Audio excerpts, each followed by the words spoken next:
So Chippenham manager Gary Horgan is with me. Gary, a heavy defeat to Bristol Rovers on paper. I know it's more than scorelines at this stage of pre-season, so what do you take from that game tonight? Yeah, lots of positives. Like I said, we split the teams across the two halves with a view to making sure that we got the right amount of minutes into the boys. So yeah, look, take away a goal after 6 seconds. That doesn't always help.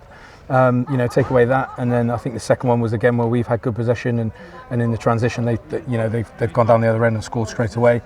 Been absolutely clinical in that sense. Take those two out, and then the scoreline looks a little bit different.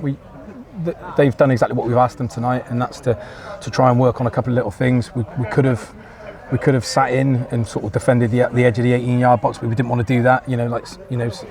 Sometimes you can do in pre-season against league opposition. It's really easy to do that, but we wanted to work on, like I said, a couple of little things, and that's exactly what he did, and they did that.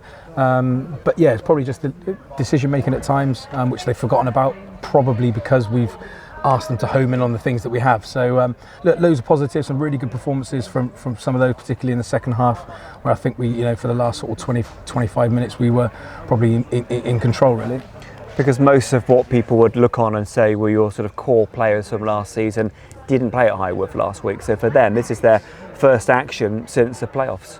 Yeah, absolutely. So that was the first 45 minutes for like you said, the core squad from last year.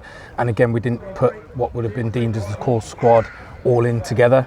We split them up as well so that we could, look at a couple of other things and to use some of the trialists and obviously the bigger squad that we've got now with the academy boys stepping up to be part of that squad. So we wanted to mix the two. It left us a little bit unbalanced at times, but like I said, it was more so about getting minutes into the boys and getting minutes into their legs. 45 minutes building up for Saturday to get them 60, and then obviously, like I say, building up to the first game of the season. I'm sure you've got it all sort of meticulously planned out for the next few weeks. How do you play pre-season? Like you say, another home game. Another game at the weekend. You've got some more academy squads from Football League teams coming in, weeks coming up as well. So how do you sort of build up to that first game of the season? Like I said, really, we'll look to build up and get a bit of consistency. So, and then really look to trim, not necessarily trim the squad, but certainly play with what we think will be closer to our starting 11, so that they can build relationships. Because that's absolutely key and fundamental to, like you say, keeping clean sheets, particularly, and being strong and also being creative in the final third as well. So people need to, like I said, we've got some new blood in, so they need to gel. But on top of that, like you said, at some point we'll like to look to aim to bring that squad in, and then obviously, like I say, looking to try and bring that team down to the 11 that we expect. And again, you've had trialists on show. It wouldn't be a pre-season without trialists. I know you're not giving names out as such about them in the minute, but have any impressed in the last couple of games? You sort of try and keep them on for a bit longer? Yeah, so a couple have done well. Like you say, it's difficult because what you want to try and do is you want to try and integrate them into the team they're likely to be playing with. So it's difficult for them. Some trialists will come and think they've got to smash it in the first 45 minutes, otherwise they won't get another go. So it is difficult to integrate them in sometimes to an extent, but we have to give them every opportunity to do that.